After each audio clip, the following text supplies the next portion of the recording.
سورت یہاں چل رہی ہے احزاب، تو 22ویں پارے کے بالکل شروع میں اللہ تبارک و تعالی نے ازواج مطہرات سے خطاب کیا ہے اور ساری امت کی خواتین کو سمجھایا ہے۔ خاص مقام ہے سمجھنے والا۔ اللہ کریم نے بالکل شروع میں کہا کہ اے محبوب علیہ السلام کی بیویوں، آپ کا مقام لوگوں میں سے ذرا امتیازی ہے، سو تقوی اختیار کرو، غیر محرم مردوں کے ساتھ نرم لہجے میں بات نہ کرو، نرم لہجے میں غیر محرم کے ساتھ بات، بس اپنے کام کی بات کرو، اور وہ بھی اس طرح بات کرو جس طرح بے رخی سے ہوتی ہے۔ عورتیں نرم لہجوں کے ساتھ غیر محرموں کے ساتھ گفتگو نہ کرو۔ اور پھر ارشاد فرمایا جا رہا ہے کہ ضرورت کے مطابق بات کرو، زیادہ بات بھی نہ کرو، اپنے گھروں میں رہو اور زمانہ جاہلیت کی طرح زیب و زینت کی نمائش نہ کرو۔ نماز اور زکوٰۃ، اللہ اور اس کے رسول صلی اللہ علیہ وسلم کی اطاعت پر کاربند رہو، اور جو ایسا کریں گی تو ان کو دوہرا اجر ملے گا،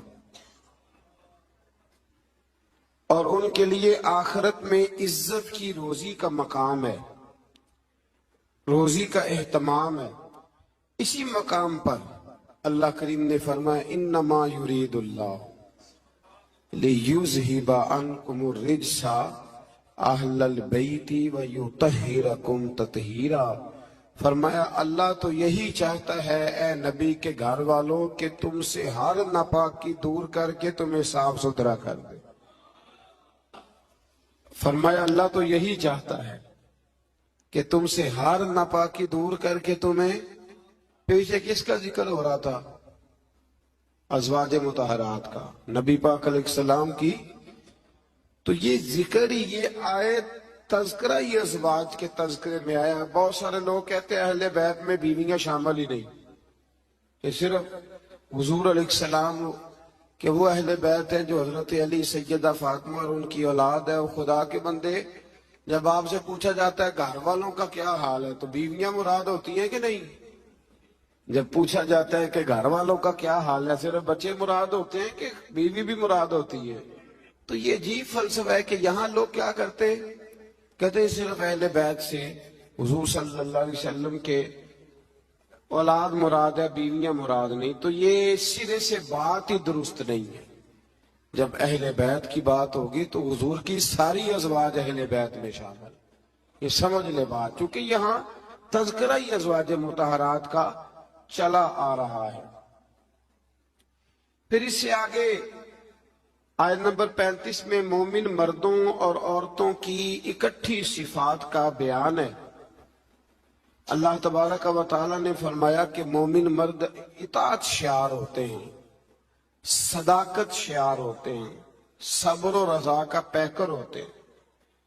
ان کے دل اللہ کے حضور عجز اور تواضع کے خوگر ہوتے ہیں، وہ صدقات دینے والے ہوتے ہیں، روزے دار ہوتے ہیں، اپنی حیا اور عزت کی حفاظت کرنے والے ہوتے ہیں، اور اللہ کا کثرت سے ذکر کرنے والے ہوتے ہیں، اور ان کے لیے اللہ نے بخشش اور اجر عظیم کی نعمتیں تیار کی ہوئی۔ پھر آیت نمبر 36 میں فرمایا نہ کسی مومن مرد اور نہ کسی مومن عورت کے لیے یہ جائز ہے کہ جب اللہ اور اس کا رسول کو فیصلہ فرما دیں تو ان کے لیے اپنے اس کام میں کوئی اختیار رہ جائے۔ اس آیت کی تھوڑی تفسیر ضروری ہے، اس کی تھوڑی تفسیر کر دیتا ہوں۔ ہوا یہ تھا کہ نبی کریم علیہ السلام نے اپنے ایک غلام کے ساتھ اپنی ایک عزیزہ جو حضور کی رشتہ دار بنتی تھی حضرت زینب بنت جہش، ان کا نکاح کرنا چاہا، پیغام نکاح بھیجا۔ انہوں نے کہا جی ہم قریشی خاندان سے ہیں اور یہ غلام ہے تو اس کو کیسے رشتہ دے دیں، حالانکہ حضور نے پیغام بھیجا تھا، اتنے بڑے ہم ہو کے تو ایک غلام کو رشتہ دے دے۔ تو اللہ نے حکم دے دیا، فرمایا جب رب رسول حکم دے تو تمہیں اختیار ہی کوئی نہیں۔ اور جب یہ آیت نازل ہوئی تو وہ حضرت زینب بنت جہش کے گھر والے خود حاضر ہوئے، عرض کی حضور جہاں آپ کا دل کرتا ہے آپ بچی کا رشتہ فرما دیں، ہم اللہ رسول کے حکم کے آگے بات نہیں کر سکتے۔ آج بھی آپ دیکھ لیں، برادری پہلے اور دین معاذ اللہ بعد میں۔ برادری پہلے، بھئی شادی پہ کوئی بےہودہ حرکت نہ کرنا تو کہتے میری برادری نہیں مانتی۔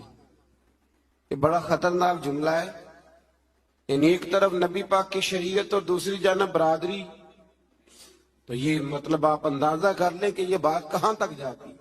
آپ نے اس میں سے اختیار کسے کیا؟ ہماری برادری وہی ہے جس برادری میں حضرت بلال حبشی شامل ہے، حضرت صہیب رومی اور عمار یاسر شامل، وہ ہماری برادری ہے، ایک ہوں مسلم حرم کی پاسبانی کے لیے۔ اللہ توفیق عطا فرمائے۔ پھر اس سے آگے آیت نمبر 37 سے یہ مسئلہ بیان ہوا ہے کہ جو منہ بولا بیٹا ہے وہ حقیقی بیٹے کے حکم میں نہیں ہوتا، وہ حقیقی بیٹے کے حکم میں نہیں ہوتا۔ وہ میں پیچھے بھی بتا چکا ہوں، ہوا یہ تھا کہ ایک منہ بولے بیٹے نے طلاق دی تھی، تو نبی کریم علیہ السلام کے وہ منہ بولے بیٹے تھے، تو ان کی زوجہ سے حضور نے نکاح کرنا چاہا۔ لوگوں نے کہا کہ یہ تو یہ والا معاملہ ہے، تو فرمایا وہ جو منہ بولا بیٹا ہے وہ منہ بولا بیٹا ہی ہوتا ہے۔ مجھ سے ایک دفعہ ایک دوست نے سوال پوچھا تھا کہ منہ بولی جو بہن ہوتی ہے تو بھئی وہ غیر محرم ہوتی ہے، منہ بولی بہن غیر، منہ بولی ماں جو ہوتی ہے نا، ایک تو یہ ہے کہ وہ کہلا کی عمر کو پہنچ جائے، اس نے بچہ چھوٹا سا لے کے پالا ہو، وہ معاملہ اور ہے۔ لیکن ہمارے ہاں جس طرح رشتے نہیں بن جاتے، جو اصل بہن ہوتی ہے اس کا پتہ ہی کوئی نہیں، اور بھئی جس کو اللہ رسول نے تیری بہن بنایا تجھے وہ پسند کیوں نہیں، اور جس کو رب کریم نے تیرے لیے رشتہ بنایا ہے تجھے وہ رشتہ قبول کیوں نہیں۔ اللہ تبارک و تعالی حقیقی مفہوم کی طرف ہماری توجہ لگائے، اسی میں ہمارا فائدہ ہے۔ تو پھر اسی طرح آیت نمبر 40 میں اللہ تبارک و تعالی نے وہ عظیم بات ارشاد فرمائی جس کی طرف امت کی توجہ ہونا بڑی ضروری ہے۔ فرمایا ما کان محمد ابا احد من رجالکم ولکن رسول اللہ وخاتم النبیین۔ فرمایا محمد صلی اللہ علیہ وسلم مردوں میں سے کسی کے باپ نہیں، ہاں اللہ کے رسول ہیں اور نبوت کو ختم کرنے والے ہیں، خاتم النبیین ہیں حضور۔ حضور نے فرمایا میں آخری نبی ہوں، میرے بعد کوئی نبی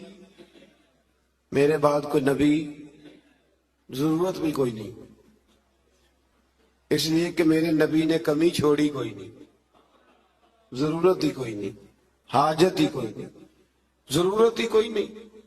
بلا وجہ بعض لوگوں کو اللہ تبارک و تعالیٰ معاف کرے، روٹی پیٹ بھر کے کھانے کو نہیں ملتی تو نبوت کا دعویٰ کر دیتے، اور